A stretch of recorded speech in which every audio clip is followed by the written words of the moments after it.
What's up, y'all? Thanks for joining us. My partner Matthias and I here are going to talk a little bit about our WCG Growth Fund and how this might benefit you. The high level here is that um, it's very heavy on cash flow and very heavy on tax savings. Um, so it's a small fund. Most of the fund is going to be taken up by the Alabama deal, and that Alabama deal is projected to give $1.50 in year one depreciation for every dollar invested. We're going to also use the remaining $500,000 or so in this fund to recast another deal that we currently have, which will allow us to reach projected this target of $2 for every dollar invested. Um, so yeah, let's talk a little bit about. So here's all the fun notices and disclosures. If you're interested, we can send you this and you can read all of it yourself. Um, the big thing here, and we get a ton of people who ask us about this. We have a lot of high earners who have these really big tax burdens, and you're great at making income. You're great at uh, uh, what you do, but at the end of the year, you are faced with this big tax bill. And so I'm happy to say that we are able to save our investors a ton of money on their tax bill while also, putting that money to something that pays them monthly. It's kind of a win-win. Um, so yeah, I know a lot of you guys have, the highest tax rate that there is. You gotta, pay it on April 15th or around there. Um, and yeah, I know it hurts a ton of people. Around April is when we get a ton of people who are asking us, how do I do better than this? How can I not have to write this check next year? Um, and yeah, what most people do, they say, "Oh, I got this bill. Okay, let me pay it." I think what we're saying is, wait, before you do that, let's talk and see how we can help you. Um, so you got your uh, uh, if you're a business owner, if you don't have reps status, which is your real estate professional, um, all of that paper loss, all of the negative K1 that we give to our people, that will offset all of your passive losses, and that works super well.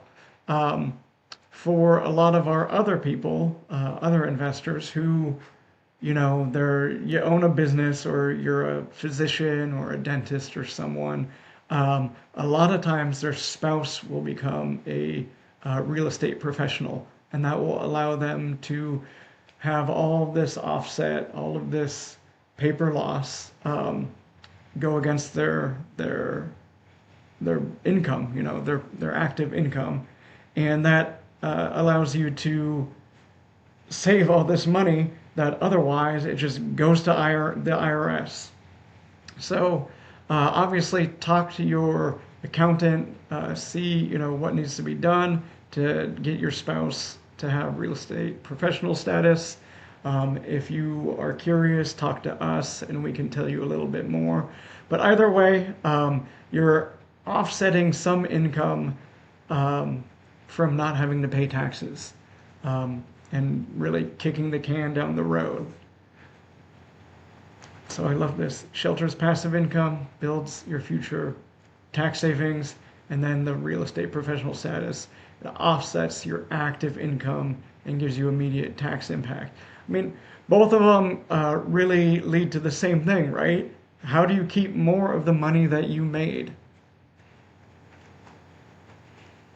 Like I was saying earlier, for this deal, we're projecting for $1.50 for every dollar invested in tax savings. And for the whole fund, which is what matters, we're projecting $2 per every dollar invested for tax savings in year one. Um, And so the Alabama deal is the cash flow heavy deal, and I mean depreciation heavy, and including the recast deal along is going to allow for that higher tax savings in year one. And here's just a few things. This is just for the what that $1.50 means. Even if we didn't recast this other deal, which we're planning on it. We're already talking with the lender. We're already figuring out what needs to be done. But even without that, with the $1.50, you're still saving. You put in $500,000, you're still saving $277,000. So yeah, I like it because it's a no-brainer. It's like you're either going to be putting that money into the IRS for them to do whatever they do with it, or you're going to be putting it into something that generates you monthly cash flow, along with uh, preserving your wealth.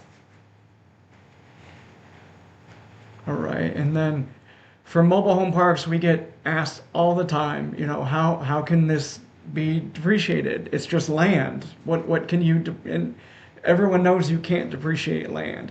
So the thing that makes mobile home parks get the most depreciation of any commercial real estate asset is that it's all land improvements. So sure, you can't depreciate the land, but most of what you're buying when you buy a mobile home park is land improvements. So it's a 5 or a 15-year schedule in the eyes of the IRS.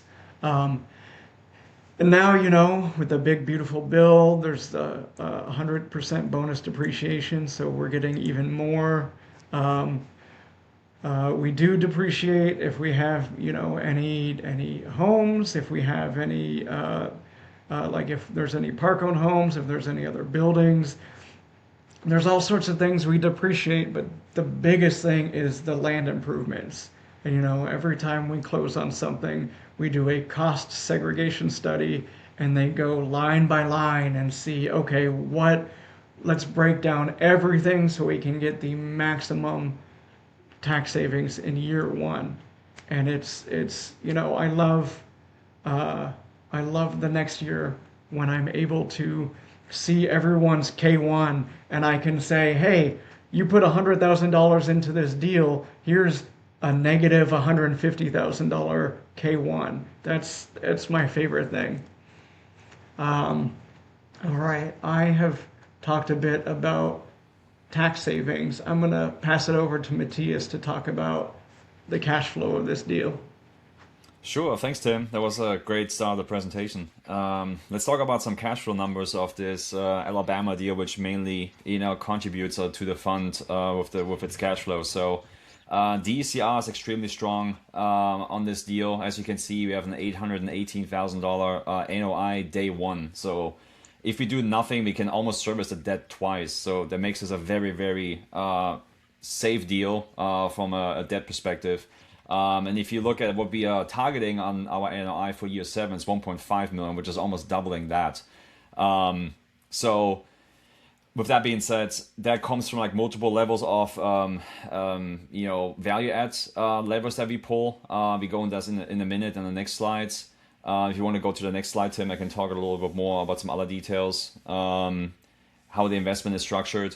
But how that looks like of like a $1 million investment, just to have like the numbers very simple, right? So we have a 7% preferred return. That obviously means, it's a $70,000 return just on the preferred return side. And then on top of that, we have a 70-30 split. So if there's any extra cash flow, which there is in this portfolio, there's going to be a 70-30 split. So the 70% goes to the investors. So you can expect, if you put $100,000 into the deal, $100,000 coming back to you in year one. So it's almost exactly a 10% cash on cash return. That actually increases over time. You might see in year 3, why is that going down? That's because we have 2 years of interest only, and then we have principal kicking in for the debt. So the income still goes up, but we have the principal payments starting in year 3. That's why that number dips a little bit, and it goes back in year 4 to $126,000 you can expect on cash flow every year. So it's cash flow heavy, but also in the back end, with rent increases and also with infilling brand new homes into the community and also turning existing homes, and rehabbing them and put them back online and have them as paying units. We have also like a big, appreciation play, so to speak, based on forcing the value with creating better occupancy going forward. So you have the exit proceeds, and we say exit because it's could be a sale, could be a refi. We could also refi earlier. We just don't advertise it because we don't know what the capital markets are doing. We don't want to have our back against the wall and then make promises we can't keep. So we just treat it as an exit year 7. But if this is an asset we want to keep for a longer period of time, of course we want to keep it longer for cash flow, for decades if we can. Obviously, if it cash flows and if it does well, why would we sell it? But if you put all that together, I mean, you're looking at just the cash flow side of things, over $900,000 coming through in 7 years, and then at the back end at year 7, if we sell, it'll be another $1.6 million just for like sales proceeds. So you're looking at, $1 million invested, you get back $2.5 million, which is 2.5 equity multiple. So, and over the 7 years, that's an 18% IRR, which is pretty solid. Going to the next slide, a little bit of an overview of the Northeast Alabama portfolio. You can see it's the constellation is 5 parks. So we have different parks there in different areas. They're all within like a 25-30 minute radius from each other. So you have Oxford kind of like right on I-20, which connects Birmingham and Atlanta. It's right there, literally right next to it. You can actually jump over the fence and you're on I-20. It's like right next to it. And Anderson is just a little, 15 minutes north of that. It's right on the edge of Oxford. And then you have Piedmont, is kind of the northernmost of the portfolio. And right in the middle is Jacksonville, which is a home of the JSU, so Jacksonville University. And the Mimosa Park's actually almost exactly, it's 94% occupied, but it's almost completely full. There's nothing to infill. It's just, a home or two that needs to be filled, and we completely occupied 100% in that park. And there's tons of demand there, and we under market rents, so there's a huge value at play. The Oxford market is growing tremendously over the last 20 years and almost doubled in size, which is very exciting. The same with Jacksonville, because university town, there's over 10,000 students there every year. They go to that university, and the mobile home park is right next to the university. There's like a Class A apartment, a mobile home park, and there's the university right there. So lots of demand for affordable housing, obviously in that area as well, with students coming in and living there, and also families living there, of course, and all that stuff. So makes a very appealing asset, obviously, in that area.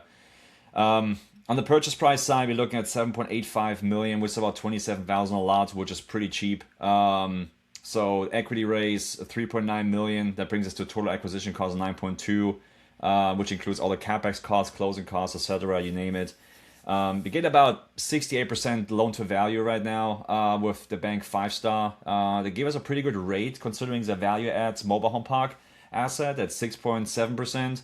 And we talked about the DSCR being extremely strong with 1.97, almost covering debt service twice, which is amazing. So we definitely can sleep well at night looking at that DSCR, to be quite honest.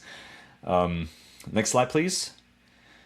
Here's the capital structure and the sources of use and the use of funds. So you can see the investor equity is $3.9 million for just Alabama alone.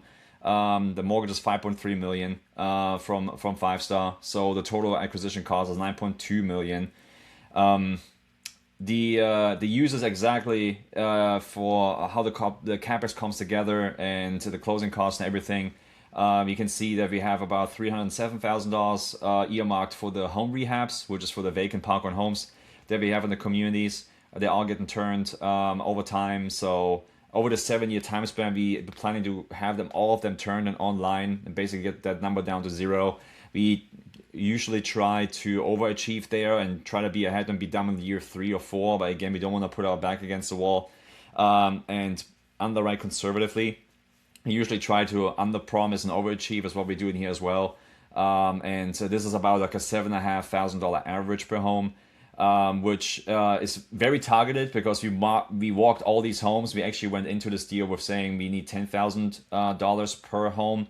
But after we actually walked all 41 homes, we actually realized that there's at least 10 to 12 that are completely rent ready. There's just broom clean, swept and they're good to go. There's nothing we have to do.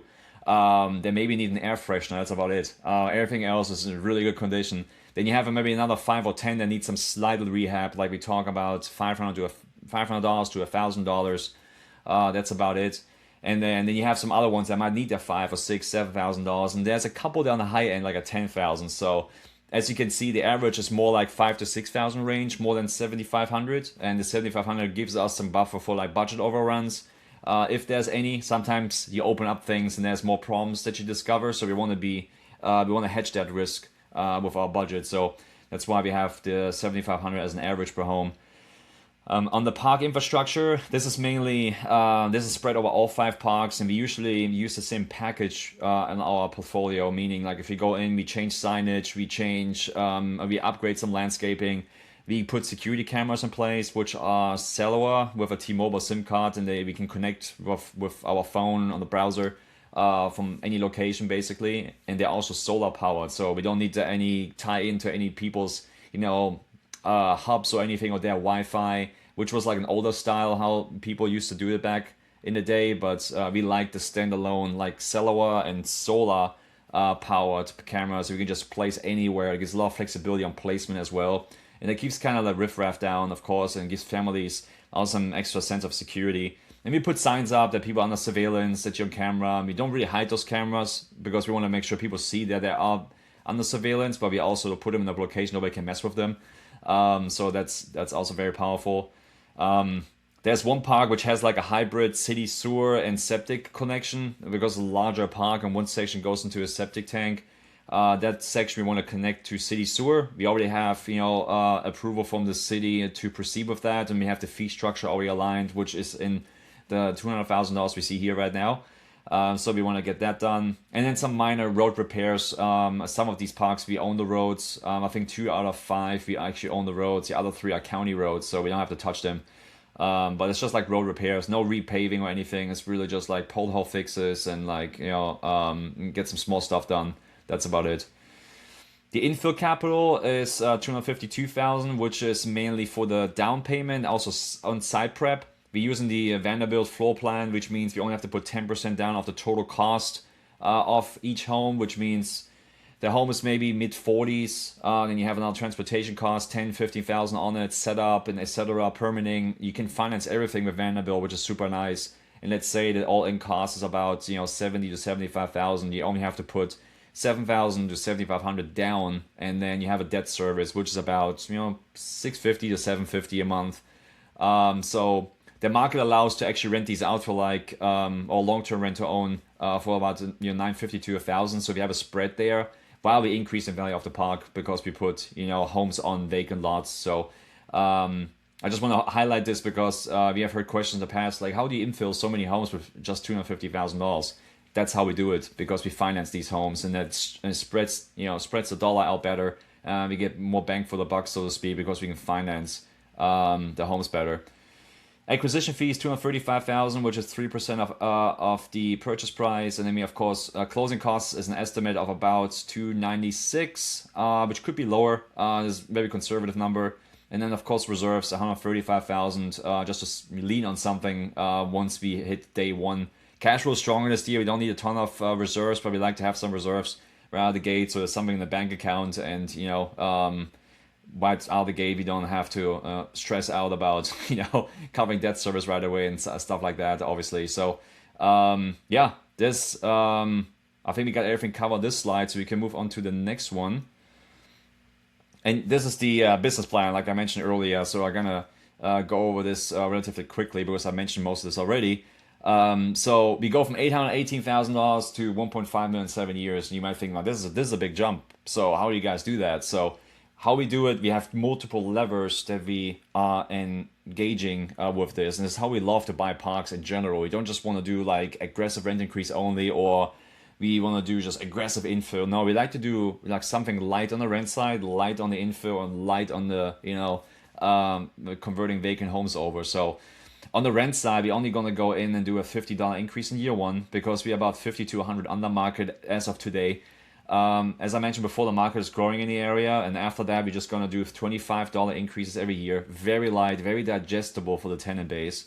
And again, we in affordable housing. We want to solve this affordable housing crisis in the United States by buying mobile home parks and provide affordable housing. I want to contribute to it by making it unnecessarily, expensive and also driving people out of their homes, because if you go immediately to like $150 increase, there will be a lot of evictions and defaults, and we want to be ethical about it as well. So that served us well, that strategy. That's they're stepping up to market rents over time, and we do improvements in the meantime. That usually also makes it easier for us to sell it to the tenants and say, hey, we fixed the roads, we did this, we added cameras, we did that, and there's a lot of improvements that we're making, and people realizing, oh yeah, they're actually investing in these parks. Of course, I have to pay a little more now, but I like to live here, and I like to, never liked it more to live here than ever before.